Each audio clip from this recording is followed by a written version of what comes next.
Vamos lá, vamos começar com um dos casos do Porsche. Mais um caso chocante envolvendo um Porsche que tomou conta dos noticiários essa semana. Câmeras de segurança registraram o momento em que o motorista de um Porsche amarelo atropelou um motociclista na Avenida Interlagos, na zona sul de São Paulo. Esse caso tem tomado muita repercussão porque Pedro Kaique, de 21 anos, foi socorrido, mas não resistiu aos ferimentos e morreu no hospital. Nas imagens, dá para ver o condutor do carro de luxo, Igor Ferreira Salceda, passando em alta velocidade pela via. Ele só para após bater. Ele atropela o motociclista e, na sequência, colide em um poste. De acordo com as testemunhas, o motorista teria discutido com o motociclista minutos antes. Após a briga, Igor perseguiu e atropelou o motociclista.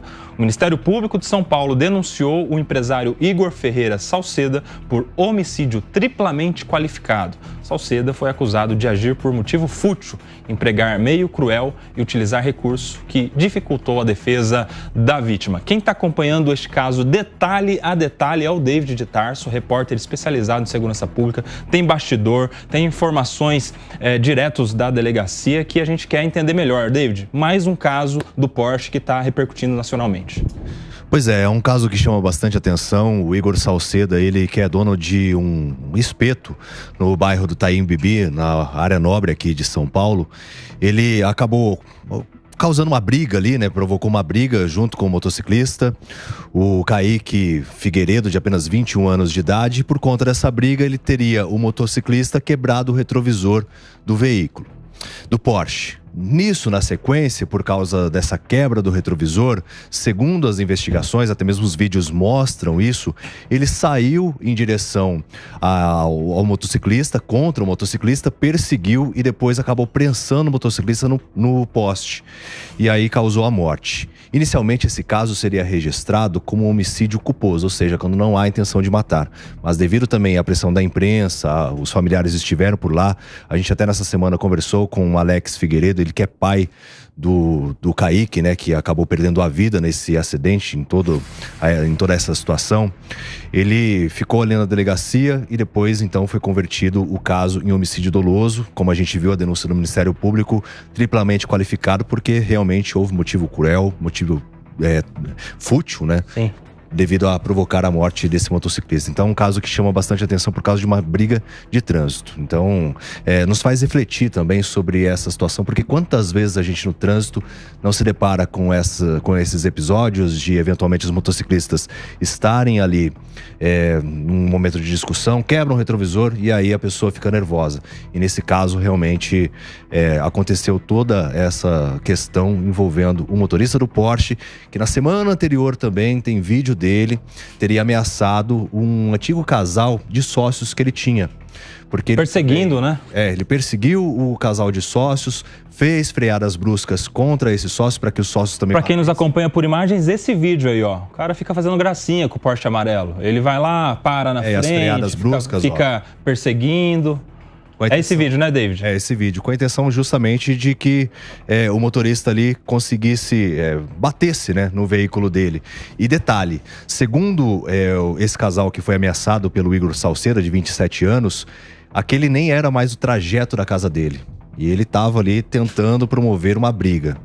Eles foram sócios, depois não deu certo a sociedade, esse casal saiu da sociedade e a filha do casal que acabou filmando o momento em que ele tenta ali ameaçar e tudo mais. Um boletim de ocorrência foi registrado também nesse caso e serviu como prova para que comprovasse que o Igor Salceda tinha repetidas atitudes em relação a isso, de ameaças, de perseguir as pessoas, né? E acabou promovendo a morte do Kaique Figueiredo. Sabe o que é esse negócio aí, ô Diego Tavares? Quero começar com você, porque agora os caras, eles acham que tem Porsche, eles são os bons. Porque daí tem Porsche, ele pode ficar ameaçando, perseguindo, acelerando. Não sei se isso é um problema de, sei lá, falta de identidade, autoconhecimento, alguma autoafirmação que o cara precisa ter para demonstrar algum tipo de valor.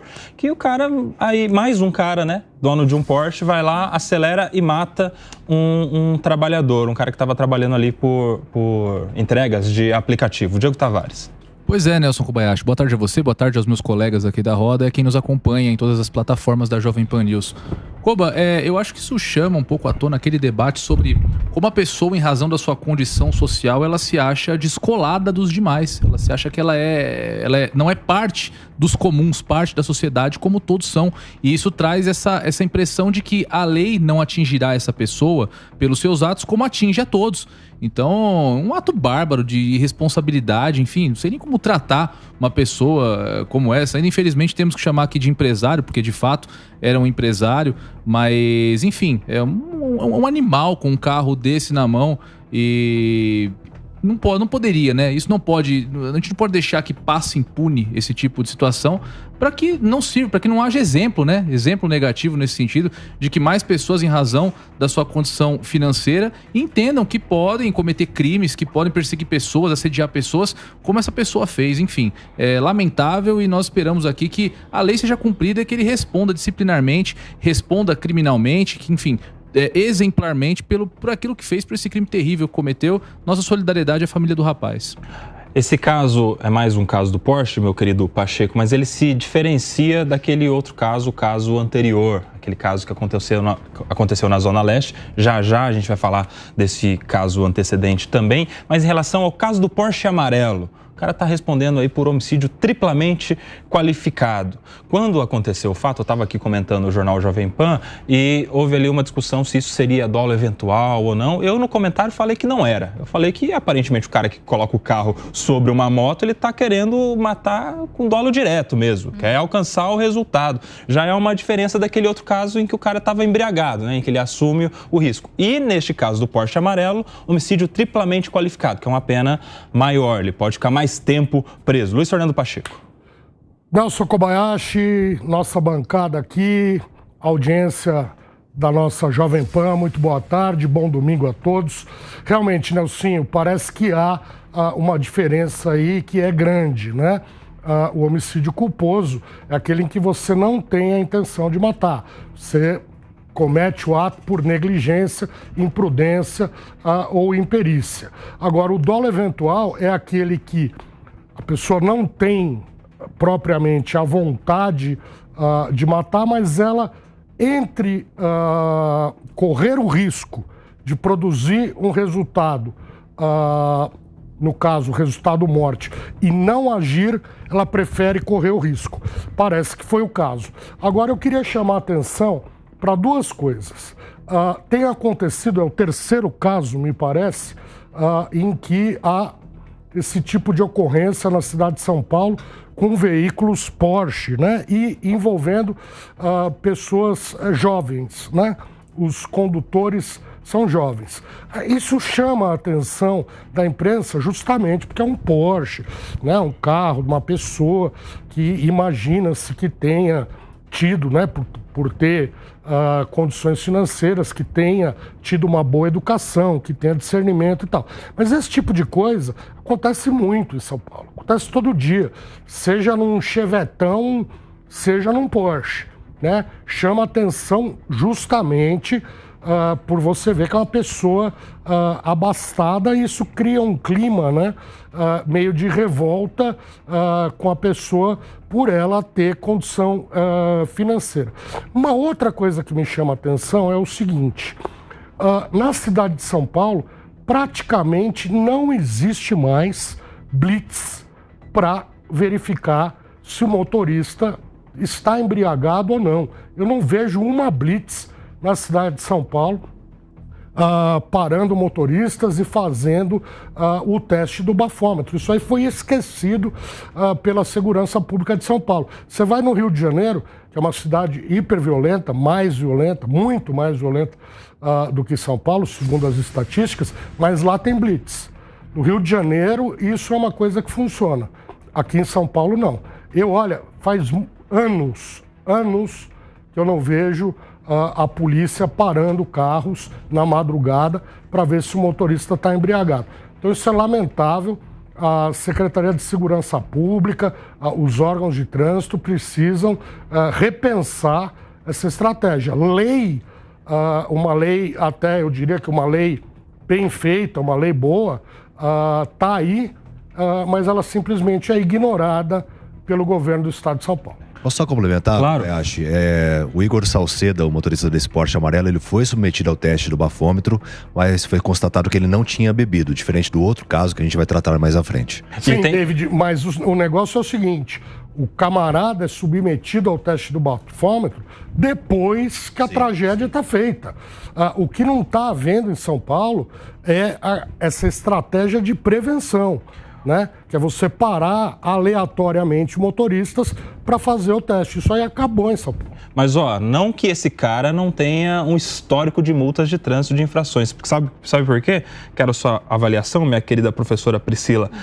O empresário, esse senhor chamado Igor Ferreira Salceda, o motorista do Porsche amarelo, ele já levou mais de 100 multas de trânsito, somando 487 pontos na carteira de habilitação desde 2017. Além disso, ele acumula uma dívida alta de IPVA. O Porsche Cayman amarelo dele, ano 2018, avaliado em 450 mil, quase R$500 mil, soma débitos de R$24.587,08 de IPVA. Ou seja, é um cara infrator, né? Infração de trânsito, infração tributária, não paga imposto, vai acumulando multas. Já é alguém com um perfil de descumprir as regras, né, professora Priscila? Boa tarde, Koba. Boa tarde aos colegas de bancada, à nossa audiência. Eu estava aqui, enquanto vocês falavam, eu penso que traz um pouco de falta de educação. O trânsito, a maioria das condutas, elas advêm de falta de educação e de impunidade. Por quê? Certamente essas pessoas que utilizam veículos automotores, eles, e principalmente este Igor, né? Claro que a gente está falando aqui diante do que foi falado, que a gente conhece, a gente não conhece propriamente dito os autos, né? Mas é uma sensação de impunidade que a gente tem, dele usar o veículo como uma arma. Isso é a realidade. E outra coisa, em virtude da punição, porque aqui a gente tem um homicídio doloso, ele afasta do CTB, do Código de Trânsito Brasileiro. Tá? Ele vai responder, como a gente viu aí, a denúncia do Ministério Público, pelo artigo 121, a pena de 12 a 30 anos. Mas eu acho que ele, na hora que ele joga, e o David trouxe aqui pra gente a informação de que parece que ele chutou, né, eles se envolveram numa briga, né? Isso. Uma briga de trânsito, e aí o motociclista acabou atingindo o retrovisor do Porsche, ele se irritou e foi pra cima com o veículo pra cima dele. Só trazendo também uma informação a mais sobre essa questão de bastidor. Ele também, além de dever o IPVA, durante a pandemia ele recebeu um total de mais de R$5 mil de auxílio do governo. Ele é empresário, ele declarou à polícia que recebe um salário mensal de R$20 mil, mas durante a pandemia ele recebeu mais de R$5 mil do governo como auxílio. Auxílio emergencial. Um Porsche, né? Eu perguntei isso pro David, por quê? Porque um monte de gente, quando veio essa notícia, fala: mas ele agiu em legítima defesa. Gente, aquilo ali é dolo direto, me desculpe. O que é dolo eventual? O Pacheco falou aqui um pouco sobre o dolo eventual. A pessoa não deixa de praticar a conduta e não se preocupa com a produção desse resultado, embora ele não seja querido. Ali, pelo que a gente observa, e claro, observância do que está sendo falado dos bastidores, enfim, ele avança com o carro em cima da vítima. O que a gente não pode nem de longe dizer que aquilo é um dolo eventual, porque no dolo eventual ele não quer o resultado, Koba, e ele insiste na conduta, não preocupando com ele. Sim. Outra coisa é eu jogar o carro em cima, como me parece evidenciou as imagens que foram trazidas. Dolo direto, né, professor? Isso. Embora que dolo não tem dolinho, dolão, é dolo. Mas responde do mesmo jeito, né? E o que desloca, e é importante dizer, o que desloca do Código de Trânsito Brasileiro para o Código Penal, e aí ele vai a júri. Tá? Se ele for pronunciado. O dolo eventual, ele é resumido em uma palavra, na verdade, que a gente não pode dizer aqui por conta do horário, mas eu vou traduzir por dane-se. Isso. É o dane-se. Ele pode assumir o resultado, pode não assumir. Ele não quer, mas ele não para a conduta dele. Isso, ele não para a conduta dele. Isso. Agora, o Acácio, vocês estavam falando aqui que ele estava utilizando o veículo para projetar sobre uma moto como se fosse uma arma. E essa foi a decisão da juíza na audiência de custódia do Igor Ferreira Salcedo, que, para fundamentar a conversão da prisão em flagrante para a prisão preventiva, disse: ele usou como uma arma, por isso é que é alguém perigoso para a sociedade, deve permanecer preso. Ele está preso, meu querido Acácio Miranda, diferente do outro também que passou um tempinho ali até que isso viesse a acontecer. Boa tarde, Koba, boa tarde, audiência, boa tarde aos meus colegas. A gente tem que ponderar isso, Koba, sob 2 aspectos, e o David bem disse aqui. No primeiro caso, nós não tínhamos ainda todo esse clamor. O clamor foi acontecendo ao longo do tempo, não à toa. Ele esteve em liberdade nos primeiros dias e depois foi convertida em prisão preventiva.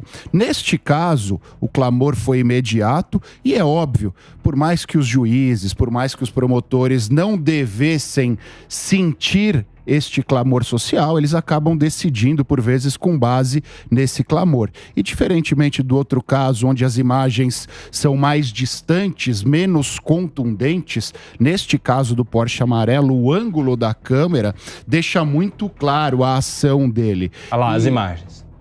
Ó. Tá em altíssima velocidade. Exato, ali. E vale a gente ponderar, por mais que ele diga, olha, eu não queria atropelar.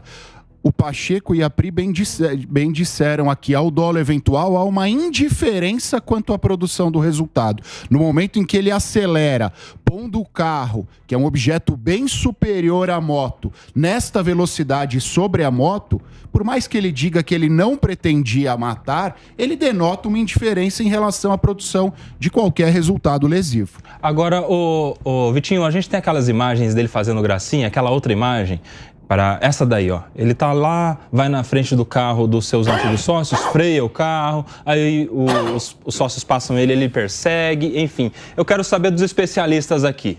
Se alguém, nesta situação, se deparar com um veículo fazendo esse tipo de gracinha, pode configurar uma ameaça, a pessoa deve denunciar a polícia, deve tirar uma foto. Qual é o procedimento? E se fosse alguém da nossa audiência numa situação como essa? Tá ali dentro do carro e tem um outro veículo perseguindo, indo à frente, freando bruscamente. Como é que faz? Posso só fazer uma ponderação sobre esta briga de sócios antes de... Claro. Isso está na imprensa, o David deve ter tido acesso também. Eles começaram com uma barraca de espetos ali no Itaim, numa ruazinha pequena, paralelo a Juscelino Kubitschek. E aquilo começou a juntar uma quantidade grande de pessoas e os vizinhos começaram a reclamar, porque por mais próximo que esteja a JK, ainda é uma zona residencial. O que eles fizeram? Eles alugaram um estacionamento ao lado da espetaria, que era o estacionamento deste sócio com quem eles brigam. E aí eles estenderam o espaço deles para esse estacionamento e hoje acontecem grandes shows. Na pandemia eles deram bastante trabalho, foram multados algumas vezes. Então o contexto desta briga é esse. Alugaram o estacionamento e depois acabaram chutando o dono do estacionamento. Muito bem, quem quer começar a responder aqui? Se tiver alguém na audiência que se depara com uma situação como essa, Priscila, e aí? Olha, eu visualizo, se num primeiro momento pode ser ameaça, pode ser. É o artigo 147, ele fala ameaçar alguém com gestos, escritas ou palavras. Então, poderia ser considerado, mas também a gente tem direção perigosa, porque se ele está fazendo algum tipo de manobra... já é uma infração de qualquer maneira, né? É crime também. E crime também. Só que é no Código Transbrasileiro, na Lei 95, né, 03 de 97. Então, além do Código Penal, dessa ameaça, eu percebi ali que acho que foi só uma vez, né, que ele fez essa perseguição. Por quê?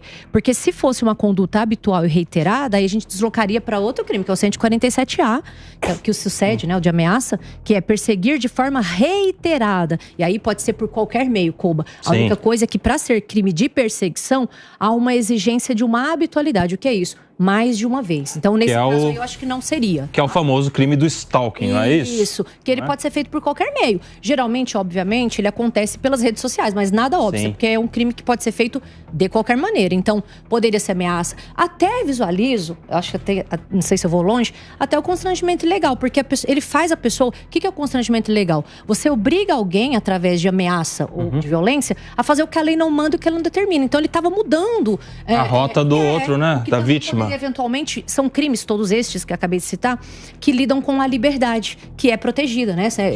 A nossa liberdade é protegida. Então, na medida em que você, por uma ameaça, por uma violência, você tem que sair daquele caminho habitual do seu direito de locomoção, penso que há uma violação a esse bem jurídico que é protegido. Uma outra só informação complementar, de bastidor. O delegado Palumbo também foi até o ML para dar um auxílio ali ao pai, né, da vítima, do Kaique, o Alex Figueiredo. E aí, alguns policiais que viram o delegado Palomo, uma figura conhecida, deputado federal hoje, falaram assim, pega leve com ele, porque ele é uma pessoa gente boa, o delegado. Ele falou, pega leve, e se fosse a sua família? Então assim, ele era uma pessoa bem relacionada na polícia. Por isso que também, a princípio, pode ser que... até teve uma situação ali do advogado de defesa da vítima, do Kaique, que foi morto, que acabou sendo agredido por um investigador em meio a tudo isso. Foi, assim, uma ocorrência que chamou bastante atenção, porque aconteceram várias coisas diante do contexto. O advogado de defesa foi agredido por um investigador. Advogado do motorista, é isso? Não, advogado do motociclista, de defesa. O advogado de defesa foi agredido. De acusação. De acusação. Isso, de acusação, exatamente. O advogado, então, foi agredido por um investigador. Sim.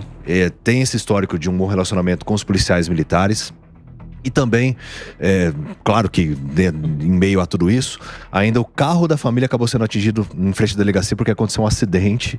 Não. E aí, assim, parece que a desgraça vem toda de uma vez, né? Mas isso aí demonstra que também há uma expectativa do infrator de que vão passar um pano para ele, não é? Ele tá esperando que alguém vai pegar leve com ele, que alguém vai quebrar um galho, né, Pacheco? É uma cultura do jeitinho. Essa cultura da impunidade, né? Da impunidade, principalmente da impunidade, infelizmente, de quem tem condições financeiras. Eu não quero ser preconceituoso, esse preconceito, né, contra a pessoa que tem condições financeiras, né, porque a gente está até porque a maioria é trabalhador que conquistou trabalhando. A gente está acostumado a ver, na verdade, né, a polícia atrás, infelizmente, também atrás do pobre, do periférico, etc. Mas quando isso acontece com o rico, né, o cara que tem um carro de quase 500, é um jovem, né, tem um carro de quase 500 mil reais, sujeito que é dono ali do espetinho no Itaim Bibi, bairro Nobre, um cara que, né, também saiu do nada e obteve um sucesso, o cara tem essa sensação de que ele vai chegar e vai abafar tudo. E você viu que a polícia passou o pano também, num primeiro momento, né? Nesse caso? Nesse caso, deram voz de prisão pro advogado da vítima. Isso aí é uma barbaridade, né? Porque foi assim, o advogado, vocês que, né, são da área, o advogado da vítima quis ter acesso ao depoimento, para que ele pudesse também elaborar a acusação. E aí, no primeiro momento, ele foi impedido, porque o caso, a princípio, foi registrado no 11º DP.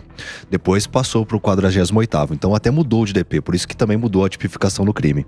E aí o advogado tentando acesso ali, o investigador falou assim, você não foi convocado, tal. Rolou uma discussão, claro que o advogado também falou alguma coisa para o investigador, e aí nisso teve a agressão contra o advogado de defesa. Não, violação gravíssima de prerrogativas da advocacia. O Pacheco. Seja a advocacia defensiva ou acusatória. Ô Pacheco, é bom que você está aqui, porque, pra quem não sabe, o Pacheco é presidente da Comissão Estadual de Direitos e Prerrogativas, então é a pessoa responsável, claro que com um time gigantesco, muitos e muitos advogados. Do qual você faz parte, o que muito me honra, né? Exato, mas que cuida exatamente do direito do advogado a advogar, do direito do advogado a exercer a sua profissão. E nesse caso, aparentemente, seria uma violação a essa prerrogativa da advocacia, né, Pacheco? Explica para a nossa audiência, por favor. É claro, o advogado, esteja ele representando quem for, né, tanto o acusado como a vítima, ele tem que ter acesso ao que está acontecendo.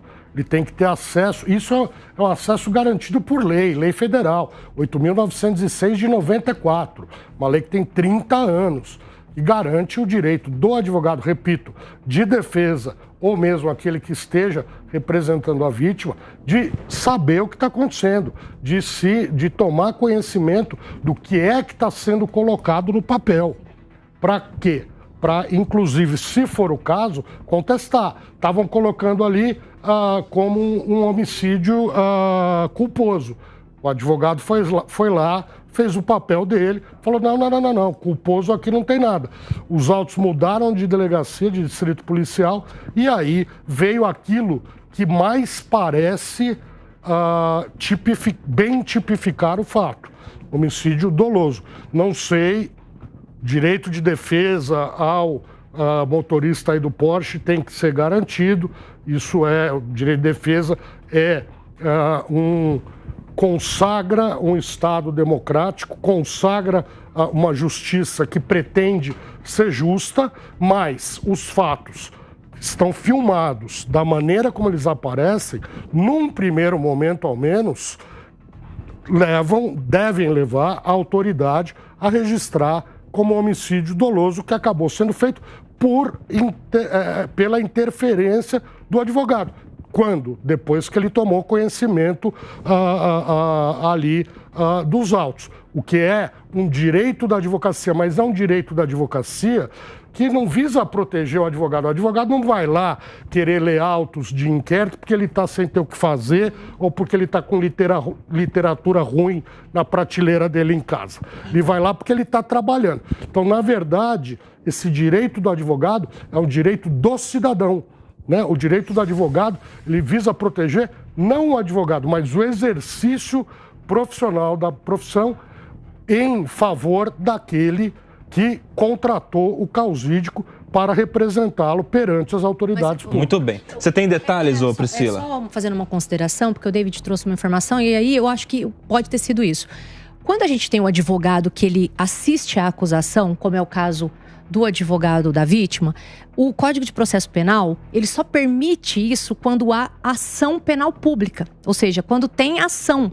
Então há uma dificuldade, acho que foi isso que aconteceu na delegacia, acho não, praticamente uma certeza, de admitir a figura do advogado em sede policial, porque ela não existe no Código de Processo Penal a partir do inquérito, muito embora, como disse o Pacheco, possa existir a figura do advogado, porque o advogado ele tem acesso amplo aos autos de inquérito que estejam, obviamente, documentados. Então, acho que foi essa a briga. Ele queria... Deixa eu só... Sim, claro. Concluir. Eu acho que foi o seguinte, ele queria ter acesso, e esse acesso é constitucional, né? Enfim, artigo 133, a gente citaria aqui um monte.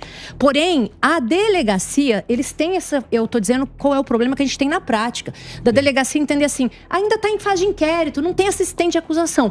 Quando, na verdade, o advogado ele pode ter acesso amplo àquelas provas que são documentadas. E eu acho que neste sentido que houve essa briga, David, entende? Por quê? Porque o advogado, como assistente da acusação, ele existe a partir do início da ação penal, que ainda não existiu. Então, acho que teve essa briga. Professora, eu queria fazer uma breve observação. Rapidinho, Pacheco, vamos lá. Você está correta. A figura do assistente do Ministério Público, ela só pode ser admitida após a ser instaurada a ação penal, após o oferecimento da denúncia, admitida formalmente. Ocorre que prerrogativas, elas são, as prerrogativas do advogado, elas são uma questão muito mais de razoabilidade. Sim, do que houve, daquilo, é isso que eu tô falando. Não houve razoabilidade por parte da polícia. Ora, você está lá representando uma pessoa que foi morta, foi vítima, está representando a família da vítima. Como é que você vai virar para a família da vítima, você como advogado, e falar, olha, o delegado não quer que vocês, parentes da vítima que faleceu, saibam o que está acontecendo. Isso é um absurdo, não tem razoabilidade. Ou seja, o advogado não figura como assistente de acusação no inquérito, mas ele tem que ter prerrogativa de acesso aos autos e tem direito de petição, que é constitucional, não é verdade?